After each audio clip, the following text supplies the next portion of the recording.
Bienvenue sur ma chaîne. Alors, j'espère que vous allez bien. Moi, hier, du coup, je suis allée à Carrefour récupérer mes papiers. Et en fait, ils ont viré tout le monde. Et là, il y en avait une, parce qu'elle m'a trop fait de la peine. Salsa. La fille, elle s'appelle Salsa. Ouais, ils ont des prénoms et ils sont chelous. Elle est au bord des larmes. Moi, je monte, je dis, ouais, c'est pour récupérer mes papiers. Donc, elle me dit, vas-y, monte. Alors, en plus, elle m'a fait monter, elle m'a fait rentrer dans le bureau alors qu'elle était en train de dégager la petite, en fait. Donc, c'est super dégueulasse, ça se fait pas, en fait. Et donc, j'arrive, je rentre, je la vois au bord des larmes. Je lui dis, oh, je dis, ça va? Elle me fait, oh, ouais. Je dis, non, ça va pas, en fait. Alors, elle me dit, non, ben, écoute, je sais pas. Elle me dit si on va se revoir et tout. Et en fait, elle savait pas que j'étais partie, moi. Donc, elle me dit, je te souhaite, je sais pas quoi. Enfin, bon, ok. J'ai dit, ah non, mais j'ai dit, tu es pas au courant. Ouais, devant la comptable. J'ai dit, ah non, mais tu es pas au courant. J'ai dit, moi, ils m'ont dégagé, ça fait 15 jours. Alors, elle me fait, ah, elle a halluciné. Elle s'est dit, attends, qu'est-ce qu'elle fait? J'ai dit, ouais, non, moi, ça y est, c'est fait. J'ai dit, mais je vois que, enfin, je pense que toi, c'est en train d'être fait. Alors, j'ai dit, ben, écoute, bon courage, hein, prends soin de toi. J'ai dit, parce que moi, du coup, là, ça y est, ils m'ont dégagé, ça fait un petit moment quand même. Et j'ai signé mon papier, et j'ai récupéré mon chèque, et j'ai dit merci, au revoir, et je suis partie. Voilà. Mais c'est dégueulasse. Franchement, c'est dégueulasse. Et en fait, ils ont dégagé tout le monde. Bon, chaque fois, ils trouvent une excuse. C'est parce qu'elle a fait ci, c'est parce qu'elle a fait là. Bon, elle, il paraît qu'elle a fait une erreur de 100 euros dans sa caisse. Bon, après, je sais pas comment tu peux faire une erreur de 100 euros, tu vois. Que tu fasses une erreur de 10 euros, tu vois, pourquoi pas. Mais 100 euros, alors, ceux qui volent dans les caisses, les gars. Bon, je sais pas si c'est son cas, hein, mais elle est cotée la caisse. Non, non, mais c'est un truc de fou. Les gens, là, c'est comme une, elle est partie, Sarah, parce que soi-disant, elle s'était disputée avec tout le monde, et parce qu'ils l'ont trouvée en train de voler dans les rayons. Mais c'est quoi ton délire? Pourquoi tu voles dans le carrefour où tu travailles, en fait? Ouais, ouais, non, un truc de fou. On peut m'accuser de tout, hein, mais franchement, pas de voler. Donc, aujourd'hui, je vais faire fait divers justice. Donc, non, c'est pas rigolo. J'ai trouvé cet article, vous savez, dans plusieurs articles, j'ai fait l'orque, vous savez, peu cher. Le profiler de l'orque, que soi-disant, il était en bon état, qu'il allait, voilà, durer 120 ans dans la Seine, ou je sais pas où il était. Du jour au lendemain, il est mort. Et que je me foutais de la gueule du mec. Et en fait, il faut savoir qu'on a tiré sur l'orque. Non, un truc de fou. Ils ont tiré à balles réelles sur un orque dans la Seine. Ouais, ouais, ouais, le mec, c'était un sniper de l'orque. Je sais pas. Alors, sûrement les Russes, hein, on se doute. Donc, le Parisien, non, non, mais avec quand même rançon et tout. Non, non, fait récompense. Ouais, ouais. 10 000 euros offerts pour savoir qui a tiré sur l'orque de la Seine. Offre récompense contre information. L'association Sea Shepherd, ouais, ça, Sea Shepherd, ça c'est association le top du top. J'ai regardé moi sur Discovery ou je sais pas quoi, là, tout ce qu'ils font. Ah ouais, eux, alors, lance cet appel par notre biais et offre 10 000 euros à quiconque permettra d'identifier, non, je rigole, mais c'est pas rigolo, l'auteur du tir sur la jeune femelle qui s'est égarée dans la Seine avant d'y mourir. On a retrouvé une balle dans son cou. Non, non, parce que, bon, après, je sais pas la grosseur exacte du truc. Je sais pas d'où on a tiré, du coup. Mais franchement, si c'était de loin, des rives, enfin, je sais rien, des berges, du coup, putain, le mec, il savait bien tirer. Le cadavre a été retrouvé flottant le dimanche 30 mai dans la Seine, alors qu'on n'avait encore jamais observé d'orque dans le fleuve, ben ouais, du coup, qu'on n'avait pas imaginé qu'elle mourrait si vite. L'autopsie a permis de retrouver une munition humaine. Oui, oui, parce qu'il y a des munitions non humaines. Non, c'est cher. Une munition. Je vois pas pourquoi ils disent une munition humaine. Non, c'est cher. Dernier rebondissement en date dans l'aventure qui a tenu en haleine une scientifique et opinion publique, l'association Sea Shepherd, ONG de défense des océans, promet une récompense à celui ou celle qui donnera des informations utiles sur ce qui s'est passé. Ouais, ouais, des munitions humaines. C'est qui a écrit l'article? Émilie Torgemène. Eh ben écoute, alors si tu peux me signifier c'est quoi une munition non humaine, j'aimerais bien le savoir, du coup. Voilà, on a snipé l'orque. Ah ben il y a qu'à France qu'on voit ça. Non, non, mais sérieux. Il y a des faits divers vraiment chelous. Et c'est là que vous vous dites, il y a un souci. Vous voyez, c'est un peu comme quand je vous décrypte, vous savez, les articles de journaux en vous disant c'est pas logique, vous voyez. Ils vous racontent pas tout, ben là aussi, il y a un souci. Donc, West France, rugby, l'ancien joueur du 13 britannique Ricky Bibé, retrouvé mort dans une chambre d'hôtel. Un ancien joueur de rugby à 13, britannique, Ricky Bibé, 40 ans, a été retrouvé mort dans une chambre d'hôtel à Florence, ont révélé dimanche, c'est vieux, non, non, mais 17 juillet, mais c'est pour vous dire, truc de fou. Des médias italiens. Un ancien joueur de rugby, alors, ok, 2 fois vainqueur de la Challenge Cup avec les Wigan Warriors et Sainte-Hélène, Bibé a été retrouvé mort samedi 16 juillet, victime probablement d'une crise cardiaque. Probablement victime d'une crise cardiaque. L'alerte a été donnée par une femme de 43 ans, avec laquelle Bibé se trouvait dans la chambre.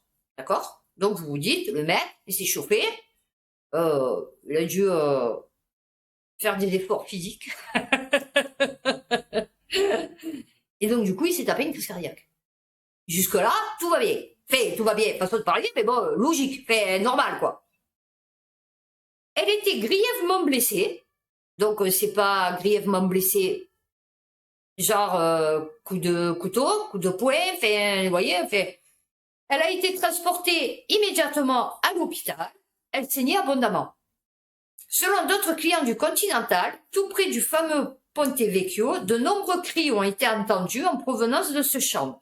Des objets pouvant être utilisés lors de jeux érotiques ont été saisis par la police, a ajouté la Nation.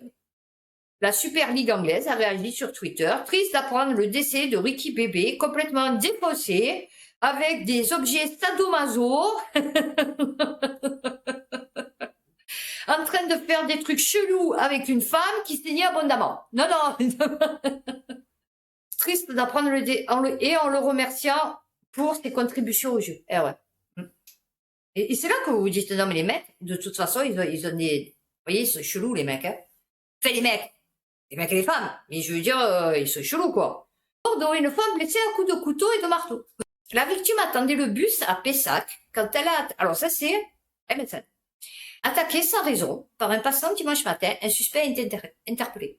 Je vous l'ai dit, ça va être le chaos. C'est ce qu'ils veulent, hein. Ils veulent le chaos. Voilà. Ben, il est en train d'arriver, le chaos. Et droite, gauche, milieu, centre, extrême, ils veulent le chaos, parce que c'est le plan.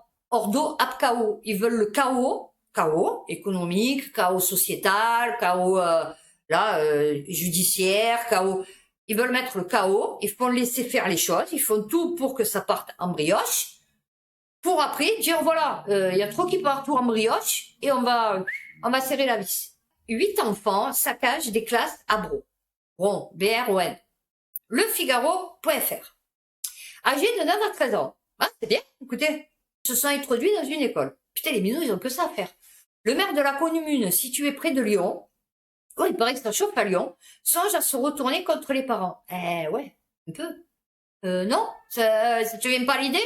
Non, je sais pas, parce que 9 et 13 ans, ouais, 18, 20 ans, je me dis oui, effectivement, tu es majeur. Donc, bon, logiquement, les parents ne sont pas responsables de leurs enfants. Enfin, tu vois, 18 ans. Mais là, 9 et 13 ans, c'est sûr que c'est les parents qui doivent... Moi, demain, mon fils, et il rentre dans une école et il défonce la classe, on vient me trouver. Déjà, je vais le défoncer à lui. ouais, j'explique. Après, il pourra m'appeler les associations, les pompiers, les flics. Enfin bon, déjà, je le défonce à lui. Et après, bien sûr que c'est à moi de payer. Non, mais s'il te plaît. Et d'ailleurs, ça serait bien de faire payer les parents, enfin payer pas dans le sens pécunier, mais genre peut-être remettre à neuf, je sais rien, et de faire en même temps participer les enfants. Voyez? Le plus jeune n'a que 9 ans. Mais putain.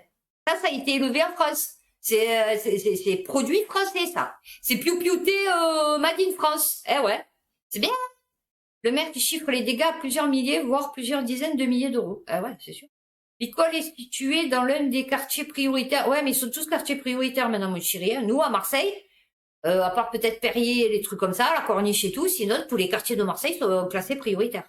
Alors, surpris par le gardien de l'établissement peu avant 21h, se demandait ce que le minot de 9 ans foutait dehors. Vous voyez? NTM. Ah oui, NTM, va niquer ta mère, machin. Oui, nique ta mère, ouais, d'accord. En tout cas, ils ont une chanson dedans. C'est Cool Chain, d'ailleurs, qui la chante, je crois. Laisse pas traîner ton fils, si tu veux pas qu'il glisse. Voilà pourquoi, moi, mes enfants, ils n'ont jamais traîné dans la rue. Mais je faisais en sorte que chez eux, ils étaient bien. Voilà. Oh, je suis là, mais morte de rire. Mais quand je l'ai lu, je me suis dit, mais comment il a fait, le mec? Le Parisien, Manche, un homme coincé toute la nuit entre deux rochers, la tête en bas, à vouloir récupérer son portable. Non, mais mort de rire. Le sexagénaire a pu être secouru au lever du soleil. De m'avoir la tête de être comme ça toute rouge. Après la mobilisation de nombreux secours. Ah ouais, parce que le mec, limite, on est obligé de casser la digue. Vous voyez, on se demande comment il a fait, le mec. Il aurait passé plusieurs heures dans cette position, mais ses jours ne seraient pas en danger. Ah, c'est con, hein? T'étais, puté? Ouais, c'est con. Il a sûrement dû trouver le temps long, très long. Ah ouais. Oh, ben, il a dû en entendre et en voir des choses. Alors qu'il profitait des fraîches températures sur les bords de la plage de Collignon, à Tours-la-Ville, tout proche de Cherbourg en Cotentin, mais putain, un sexagénaire a connu dans la nuit de dimanche à lundi une mésaventure qui aurait pu le blesser gravement, rapporte nos confrères de France Bleu. Alors qu'il emprunte cette promenade, le sexagénaire va faire tomber son téléphone portable entre les rochers. Alors qu'il tente de le récupérer, celui-ci va glisser et se retrouver bloqué, la tête en bas, au milieu des rochers, sans pouvoir attraper son téléphone. C'est ça le plus con. Parce qu'il aurait pu appeler les secours. Il ne peut plus s'extirper. Il est 1h30 du matin. Ce n'est que vers 6h. Allez, je rigole là aussi. Explique alors qu'ils ont retrouvé. C'est un promeneur qui aurait donné l'alerte. L'opération pour les sapeurs-pompiers s'annonce complexe. Il est dans un premier temps impossible de dégager l'homme aux jambes, en l'air, sans le blesser. Oh, je te demande comment il a fait, le mec. En effet, dans sa chute, il s'est bien enfoncé dans les rochers. Les secours vont alors mobiliser une équipe de spécialistes des pompiers, le groupe de reconnaissance et d'intervention en milieu périlleux. À l'aide de cordages et de treuils, ces renforts venus du Calvados vont pouvoir extirper la victime. Non mais vous vous rendez compte le truc, quoi. Il a fallu enlever encore un rocher et en soulever... Ouais, c'est ça, c'est ce que j'ai dit. Il a une grue pour le sortir de là. C'était la seule façon d'accéder au monsieur et de pouvoir l'extraire de son trou. Si cela s'éboulait, on risquait à tout moment de lui écraser la tête. Oh, il truc de fou. Des agents de chantier, dont une tractopelle, sont ainsi mobilisés par la ville pour déblayer les rochers et permettre l'accès au secours. Le sexagénaire est extirpé après une longue intervention de 4 heures. Le mec, il est resté 10 heures. Oh! Il a toutefois été évacué vers l'hôpital Pasteur pour des examens de contrôle. Ah ouais. Putain, tout ça pour un téléphone. S'il te plaît. Non mais, voyez les gens? Bon, c'est vrai que ça me ferait chier. Bon, j'essaierai comme ça. Si je vois que je rattrape pas, je n'insiste pas. Hein. Tant pis, hein, j'ai perdu mon téléphone. Hein. Je reviens avec ma paye spéciale handicapée. Ouais, parce que j'ai une paye spéciale handicapée pour ramasser les choses par terre, pour pas me baisser. Et je reviens et je rattrape mon téléphone. Alors, un scientifique trompe les amateurs d'étoiles avec une tranche de chorizo et s'excuse pour son canular. France Info TV, France TV Info.fr. Mais mort de rire. Mais en vérité, ils vous font croire tout et n'importe quoi. Moi, je vous le dis, hein. Toutes les images que vous voyez là, les astéroïdes, météorites là, qui se disent, ils envoient le truc. En vérité, c'est, je sais pas si vous captez. Non, non, mais je sais pas si vous captez. C'est des images de synthèse. C'est pas un vrai, enfin, c'est pas l'image prise, de l'astéroïde. Vous voyez, c'est une image de synthèse. C'est-à-dire, ils reçoivent des données de satellites et après, ces données sont transcrites en images. Et ça représente l'astéroïde. Mais c'est pas un film sur l'astéroïde. Vous voyez, le mec, il est pas là en train de filmer un astéroïde. Vous voyez? Parce que l'astéroïde, il est perdu en plein milieu de l'univers et il y a rien. Vous voyez? Voilà. Ils envoient un truc, mais on peut pas le filmer depuis la Terre. Voilà, c'est ça que je veux dire. Vous voyez? C'est impossible. Donc, filmer depuis les satellites, non, ça marche pas comme ça. C'est à part peut-être de l'ISS, qui sont déjà des caméras, mais sinon, c'est des ondes, vous voyez, qu'ils reçoivent, c'est des informations. Voilà. Et après, elles sont transcrites en images. Je veux bien présenter mes excuses à ceux que mon canular, qui n'avait rien d'original a pu choquer. Ah non, c'était super original. Moi, j'avoue que la prochaine fois, une tranche de saucisson, ça aurait pu marcher. Il voulait simplement inciter à la prudence vis-à-vis des images qui semblent éloquentes par elles-mêmes. Eh ouais, tout ça pour vous dire que, comme me dirait un très grand philosophe, la télé, ce n'est rien que de la télé. Celle-là, je sais pas si vous l'avez vu. France TV Info.fr. Stèle pillée de Toutankhamon, l'affaire qui fait trembler le musée du Louvre. J'ai beaucoup d'avis une la stèle de Toutankhamon. Ah, d'accord. Ah, on a un musée du Louvre à Abu Dhabi. D'accord. Bon, oui, je sais pas. Alors, Jean-Luc Martinez, l'ex-patron du Louvre. Vous voyez comme quoi, des fois, vous apprenez des trucs. Savait-il que certains des objets qu'il a contribué à faire acheter par les Émirats Arabes Unis? Non! Ça, c'est comme nous, le musée, là, les œuvres, là, du musée de je sais pas quoi, qu'ils voulaient tout vendre. Et que Muselier, il s'est mêlé. Et du coup, maintenant, ah non, mais vous comprenez, ouais, mais non, mais c'était, oui, bien sûr.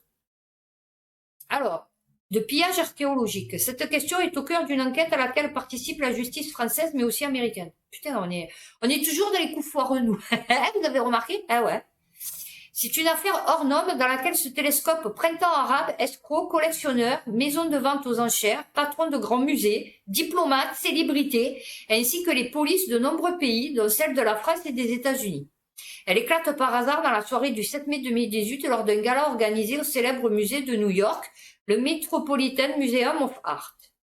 On trouve là Jean-Paul Gaultier, Donella Versace, Rihanna ou encore Amal Clooney, avocate et épouse de l'acteur américain du même nom. Allez, pas possible. Pourquoi tu dis pas la femme à Clooney alors? La femme à Clooney, Amal Clooney. Voilà, c'est tout. Parmi les invités, il y a aussi la célébrité de la télévision américaine, Kim Kardashian. Eh ouais, non mais je vous dis. Cette dernière décide de prendre la pose devant le sarcophage de Ned G. Monk, prêtre égyptien de haut rang du 1er siècle avant Jésus-Christ, exposé dans le musée. Elle n'imagine même pas alors que son cliché veut faire le tour du monde et déclencher une enquête internationale, car un intermédiaire, furieux de ne pas avoir été payé après avoir participé à un trafic d'antiquités, reconnaît le sarcophage sur Internet et se présente à la police du Caire. Putain, le mec, il est gonflé. Il avoue que l'objet a été pillé et dénonce ses complices. Ah ouais, balance, même pas il s'est fait lui, il est allé se balancer tout seul. Ainsi commence une enquête du FBI qui va confirmer l'origine illicite de l'objet. Enquête qui va ensuite permettre de démanteler un vaste réseau de trafic d'antiquités ayant pignon sur rue dans plusieurs pays. À la tête de ce réseau, selon les éléments de l'enquête auxquels nous avons eu accès, dont normalement vous n'auriez pas dû avoir, puisque du coup c'est une enquête, on trouve une famille égyptienne d'origine arménienne, les Simonians. Simonians. Ouais. Une famille en apparence respectable. Mais je vous dis, c'est toujours ceux qui sont d'apparence respectable qu'à l'intérieur, c'est tout pourri. Voyez.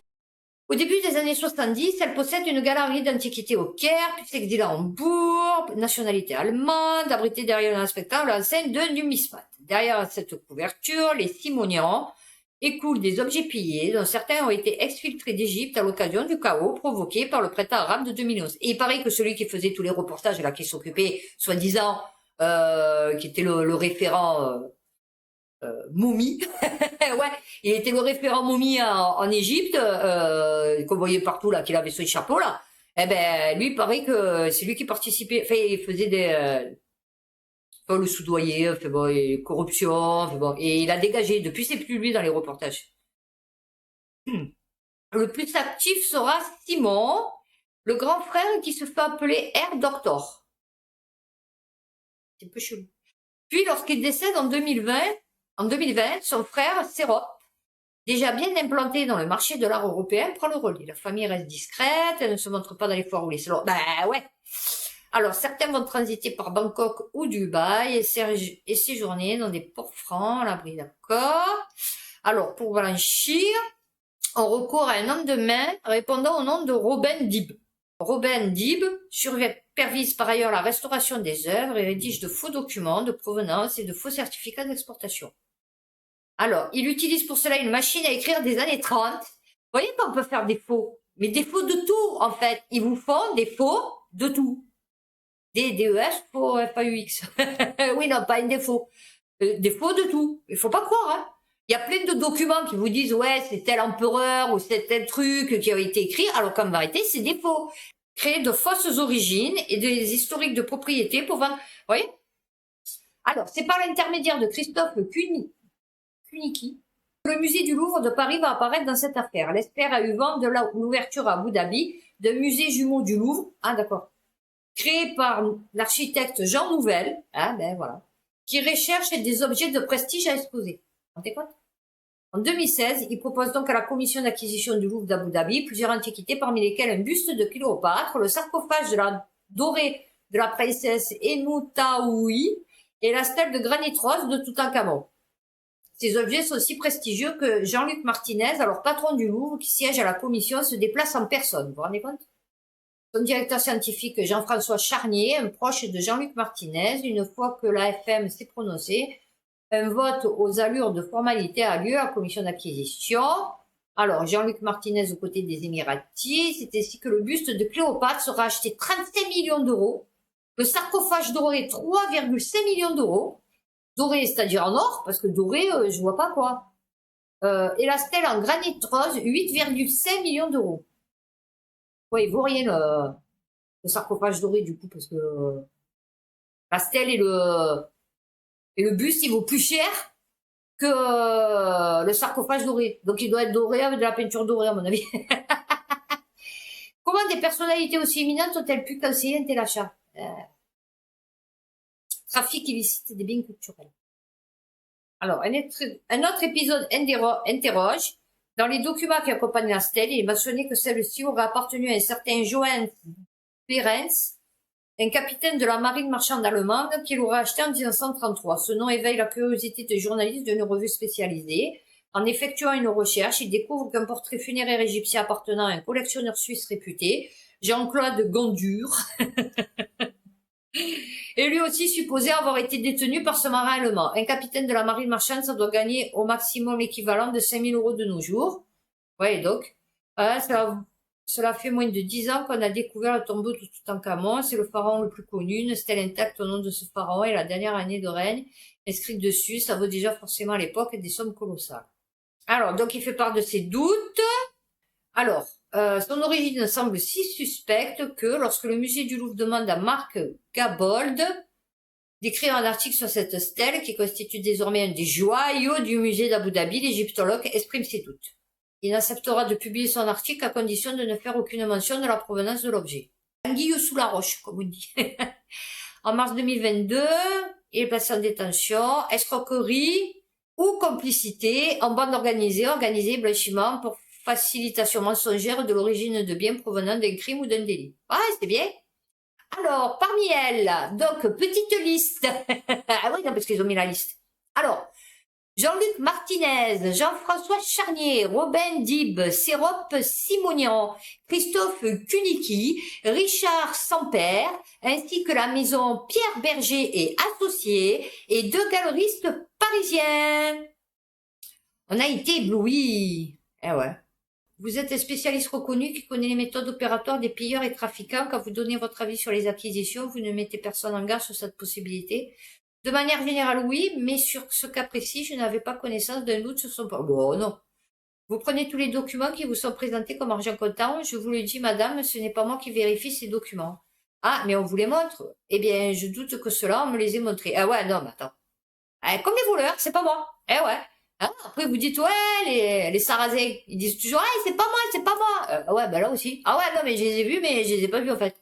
Son avocat François Artufel insiste, ah ouais, une guerre des musées. Eh ouais. Et je vous dis, il y a tout qui est pourri dans ce monde. Eh ouais. Alain Lombard, administrateur général du musée d'Orsay et proche de l'ancien patron, reconnaît qu'il y a pu y avoir, peut-être dans certains cas, une décision prise un peu rapidement, d'effet de pression, concernant la nécessité de rester dans les temps. Eh ouais. La pression ne venait pas des Émiriens? Je ne crois pas. Non, je sais pas. Sur la tête à mémé. Ah ouais. En raison des prêts, on a pu le passer, mais ce n'était pas le cas. Voilà.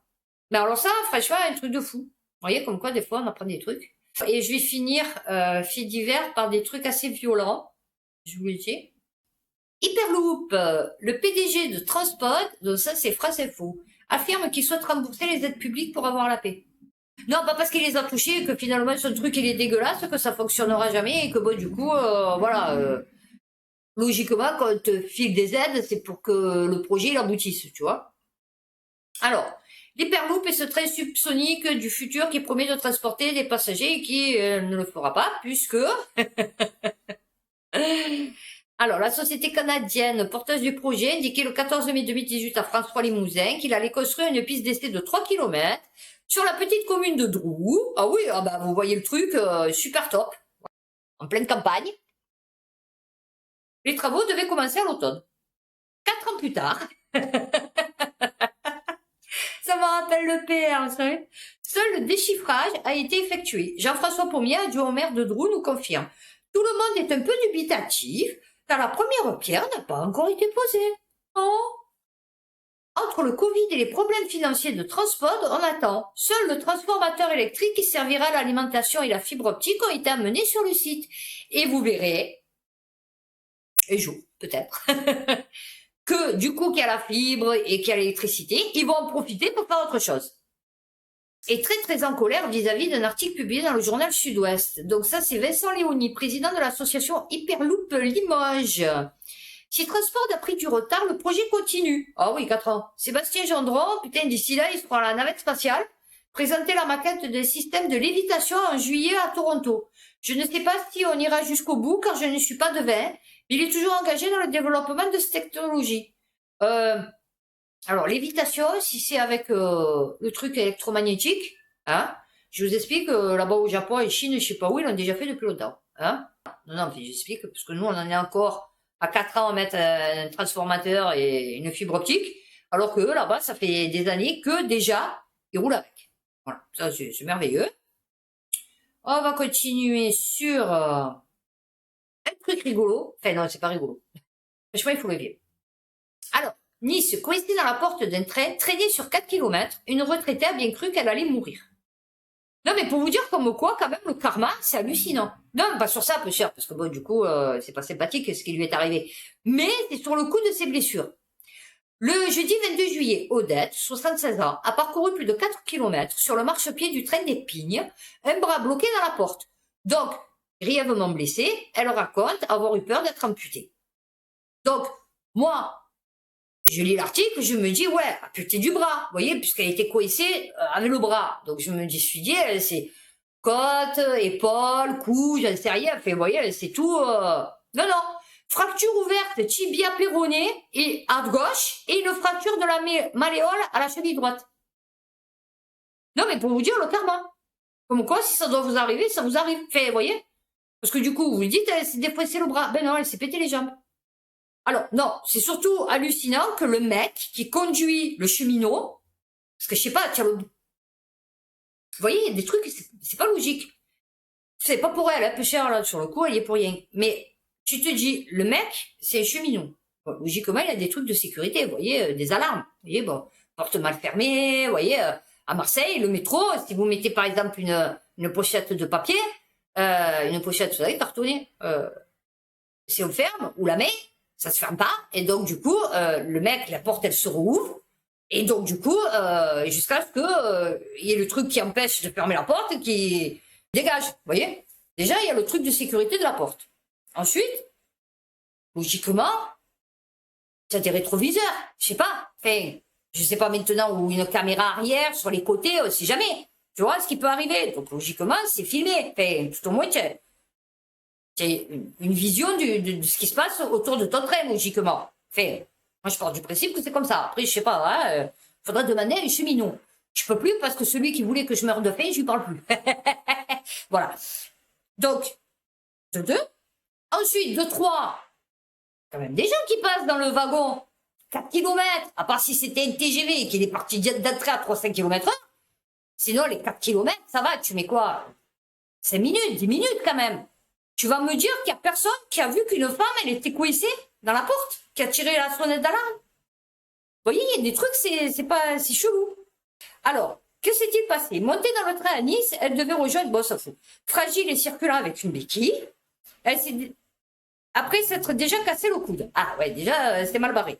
La grand-mère dit avoir sollicité le contrôleur pendant le trajet pour l'aider à quitter le wagon. Donc, elle va voir le contrôleur, elle lui dit, j'arrive pas à descendre bien comme il faut, est-ce que vous pouvez m'aider? Il lui a dit, ouais, t'affole pas.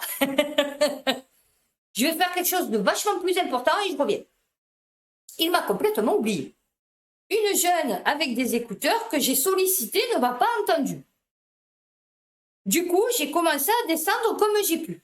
Donc, je suppose qu'elle s'est accrochée sur une poignée, comme ils font tous, la béquille, et hop, je descends déjà une marche. En plus, les marches, elles sont un peu cheloues, hein, parce qu'elles sont à 1 mètre de hauteur.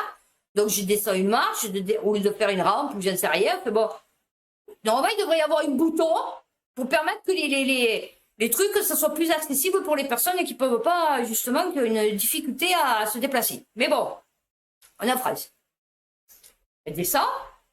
Du coup, j'ai commencé à descendre comme j'ai pu. Les portes automatiques se sont refermées sur mon bras. Donc, à part qu'elle ait un bras, vous voyez, ça d'épaisseur, flexible, mou, logiquement, la porte, elle se ferme pas. Enfin, vous voyez, elle se rouvre. C'est le système de sécurité, justement. Un enfant, n'importe quoi, pour pas qu'il reste coincé, en fait. Non.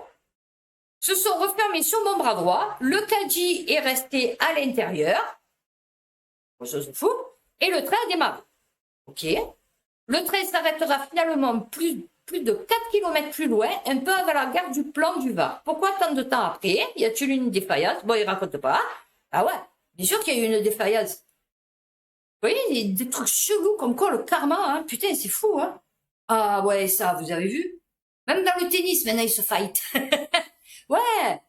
BFM, RMC Sport, tennis, scène surréaliste, le Français Moutet en vient aux mains avec son adversaire Andrive. Alors, donc il ne tient pas à s'excuser. Il lui a dit, j'ai pété la gueule, il le méritait. Alors, et il était caché de l'autre côté derrière 6 personnes. Ah oui, parce qu'il lui a dit, ouais, je t'attends à la sortie, mais il était derrière 6 personnes. Donc, ça te permet de dire fuck you à 2 reprises en me regardant dans les yeux. De manière que ce n'est pas des choses qui se font. Donc, tu lui mets 2 coups de raquette. Une brève altercation physique avant que l'arbitre ne les sépare. Tu peux voir? Tu peux voir l'altercation? Ouais, d'accord. Ça se pousse. Ah, ça se pousse. Comme ça. Mais sur main. D'accord. Ah, d'accord. Moi, je croyais qu'il y avait du sang et tout. Non, il n'y a plus de sang. Oh, dommage. Oh, ma fille, quand elle était petite, elle adorait regarder le MMA. C'est un truc de fou. Alors, Luc Besson entraîne son école de cinéma dans sa chute. Capitale. Eh ouais. Il y a tout qui chute en ce moment. De toute façon, lui, je me demande, qu'est-ce qu'il a fait? Bon, Lucie. Moi, franchement, c'est le jeu d'acteur que je supporte pas, vous voyez. Le 5e élément, je suis sûre que ça aurait été tourné par un Américain, enfin, en tout cas, visuel, enfin, dans le cerveau imaginé par un Américain. Je suis sûre que ça aurait été top du top. Le 5e élément, bon, à part qu'il y a Bruce Willis, mais sinon, c'est dégueulasse. Enfin, je veux dire, c'est, vous voyez, c'est, ah ouais, putain, le 5e, oui, c'est juste parce que c'était un film d'anticipation, réalisé avec quand même de bons effets spéciaux. Mais franchement, l'autre Vilovic, là, je sais pas quoi, là, qui pourchasse toujours les fans, qui fait des films de fou, d'ailleurs, l'actrice et Bruce Willis, mais même Bruce Willis, franchement, il a dû être dégoûté de jouer ce rôle. Hein. Je sais même pas si c'est pas pour ça qu'il a eu un pet au casque après. Que vous voyez, son cerveau après il a pas grillé, parce que franchement, pour jouer un rôle comme ça, grand bleu, moi j'ai jamais aimé. Hein. Bon fait. Voilà, là, du scénario de la réalisation. Donc, il devait faire plein de trucs. Et en fait, il fait plus rien, quoi. Donc, son école, elle ne sert plus à rien. Non, non, mais mort de rire. Ouais, ça va concurrencer les Américains, putain. Là, j'ai vu Top Gun. Oh, bon, ce Tom Cruise. Alors, je finirai par celui-là, parce que celui-là, il est vraiment chelou. Alors, on va finir par ça, dans les faits divers. Alors, Marie-France, des enfants victimes de sanctions de notre temps à la cantine, des parents portent plainte, c'est de la bêtise humaine. Non, non, mais il faut voir le truc de fou. La vaisselle à 4 ans et demi. Alors, attendez, parce que putain, c'est un truc de diapositive, et ils vous mettent l'article, et oula, ils vous mettent l'article, alors, non, parce que c'est très compliqué sur Marie-France d'avoir le truc. Alors, ce message sera suivi d'un dépôt de plainte en gendarmerie et une lettre suivie au procureur de la République pour faire valoir ce droit et que cela se sache et ainsi que l'on arrête toute cette bêtise humaine. Précise le parent d'élève. Il a également interpellé le maire Mostefa Mahachi, d'accord, qui a organisé une réunion d'urgence dès le lendemain. Une réunion pour calmer les esprits. Suite à cette réunion, un nouveau poste a été publié, d'accord, également permis de revoir les sanctions au sein de l'établissement scolaire. Les parents déboutés, cependant, la réponse donnée aux parents d'élèves est claire. Les enfants sanctionnés ne font pas la plonge, mais se retrouvent parfois contraints d'aller se calmer dans un coin de la salle de plonge. Vous vous rendez compte? Et pour les grands, d'essuyer quelques assiettes. Ouais, c'est de la plonge. Travail dissimulé de mineurs. Non, mais un truc de fou. Quand de la nourriture est jetée par terre volontairement, c'est des sauvages ou quoi? C'est quoi cette histoire? C'est à l'enfant de ramasser et de nettoyer. Dans ce cas, nous sommes tous d'accord avec celle-ci. Celle-ci quoi? Oh, c'est truc de fou. Et oui, le 1. Non, mais je suis en train de péter un câble. 6. Ah, peut-être une pub. Ah, voilà. Certains parents estiment qu'il n'y a rien de choquant, d'autres s'étonnent de n'en avoir jamais entendu parler par leur enfant. Du bruit à la cantine, il y en a toujours eu des punitions aussi. Ouais, non, mais attendez, il faut voir la punition. Alors, la vaisselle à 4 ans et demi. Son fils n'a que 4 ans et demi. Pour le papa, la punition qui consiste à lui ordonner de faire la vaisselle est inadmissible. Et je pète un câble. Moi, une fois, j'ai fini. Il a écrit, voici la liste des punitions données par le chef de la cantine. Chef de la cantine. Le mec, il a cru qu'il était chef, qu'il était Macron. Faire la plonge, débarrasser les tables complètes, vider les déchets dans la poubelle de la plonge, nettoyer des tables à la place du personnel, ramasser des graines de riz à 4 pattes sous les tables, etc., etc., etc. Au premier avertissement, extinction des lumières. Ah, les minots, ils sont en prison, ça va vite. Alors, ça c'est quand, alors, d'après le père de famille, les punitions arriveraient rapidement, notamment en cas de bruit. Donc, au premier avertissement, extinction des lumières. Bon, heureusement qu'ils mangent pas le soir. Au second, les élèves doivent faire la plonge, laver le sol ou passer l'aspirateur à la place du personnel. Enfin, sûrement passer le balai, parce que du coup, dans une cantine, tu passes pas l'aspirateur. Tout de fou. Tout de fou. Moi, une fois, ils ont oublié ma fille. Je vous racontais, comme d'habitude, ma vie. C'était l'hiver, mais en plein hiver, hein, décembre. Ma fille, elle part. Donc, heureusement qu'à l'époque, elle déjeunait, puisqu'elle était en CP, d'accord? CP. Donc, elle part. Je vais la chercher le soir. J'arrive. Parce que vos enfants, ils ont toujours le truc de vous dire, ou le vendredi soir qu'après il y a le week-end, ou le soir qu'il faut attendre le lendemain. Vous voyez? Donc, on arrive, je discute avec elle. Ouais, ça va, tu as mangé et tout. Elle me dit non. Elle a mangé à la cantine. Je dis, comment non? Elle me dit non, ils m'ont pas appelé pour manger. Je dis, comment ils t'ont pas appelé pour manger? Elle me dit non, j'ai pas mangé. Je dis, mais comment tu n'as pas mangé? Je dis, comment tu n'as pas mangé? Non, j'ai pas mangé. Je dis, non, mais tu n'as pas mangé, genre, tu n'as pas mangé, ils t'ont servi un repas, mais ça te plaisait pas, tu n'as pas mangé, ou tu n'as pas mangé, en fait? Elle m'a dit, non, je suis restée dans la cour de l'école. C'est-à-dire qu'il y a plusieurs services, d'accord? Donc, premier service, ils sont rentrés, donc ma fille, elle attendait, sûrement le deuxième service. Ils sont sortis. Le deuxième service, elle est rentrée, ils l'ont pas appelé. Donc, ils sont ressortis. Et entre deux, ils ont pas calculé, ils ont une liste, d'accord? C'est-à-dire, donc, une quinzaine, je suppose, d'élèves, au moment du repas. Ils ont une liste. Un stabilo, et il faut un appel. Vous voyez? Elle n'a pas été capable d'appeler ma fille. Donc, ma fille est restée de 7 heures du matin, puisqu'elle avait déjeuné à 7 heures, de 7 heures du matin, jusqu'au soir, 5 heures, fait 4h30 que je viens de la chercher. Avec rien dans le ventre. Il faisait 3 degrés. Vous voyez, c'était en plein hiver. J'ai pété un câble. Le lendemain, on y est allé, parce qu'à l'époque, j'étais avec son père. On a téléphoné à la directrice, on a dit voilà ce qui s'est passé. On veut vous voir, de suite. On veut voir le responsable du personnel. On est arrivé, une espèce de blonde, fonctionnaire, hein, parce que pour faire grève, ça, elles sont bonnes, hein. Mais par contre, pour checker les élèves pour qu'ils viennent manger à la cantine, là, il y a plus personne. Donc j'ai dit, vous savez quoi, vous avez de la chance que vous êtes en public, en fait. Parce que ça aurait été en privé. Vous dégagez. J'ai dit, vous êtes une personne, vous êtes irresponsable, vous êtes incompétente. J'ai dit, vous vous rendez compte que vous avez laissé ma fille de 7 heures du matin, fait 8 heures, jusqu'à 5 heures de l'après-midi sans rien dans le ventre. Est-ce que vous vous rendez compte? Je pourrais porter plainte contre vous. C'est contre l'école. Excusez-nous, machin et tout. Mais c'est inacceptable, en fait. Vous avez un stabilo et une liste de noms. Vous voyez pas qu'à un moment donné, il y a un nom, il n'est pas stabiloté, non, ah ouais, j'ai pété un câble, on a pété un câble. Et après, vous vous demandez, hein, pourquoi les cantinières, les tatas, les machins, elles se font frapper. Hein? Ah oui, non, parce qu'à un moment, alors je dis pas qu'il faut les frapper, mais à un moment donné, vous savez quoi? C'est un truc de fou. Non, mais c'est un truc de fou. Vous vous dites, non, mais c'est bon, maintenant, il faut arrêter, quoi. T'es payé à foutre quoi, en fait? Tu arrives à 11 heures, tu prépares les tables, on t'amène les repas sur Dexo tout prêt, tu n'as plus qu'à les réchauffer. Et tu appelles les élèves, et tu stabilotes chaque fois, tu vois? Et après, tu nettoies la salle. Ouais. Ouais, ça va. Tu as les vacances scolaires, tu as tout payé. Hein? Je veux dire, bon, à un moment donné. Et on va finir par ça, parce que ça, alors, moi, je vais vous expliquer. Il y a un truc, c'est pas normal. Et vous allez voir que quand je vais vous lire le truc et que je vais essayer de faire une reconstitution de la scène, vous allez très bien voir qu'il y a vraiment un gros souci et que la personne, il y a des trucs qu'elle veut cacher.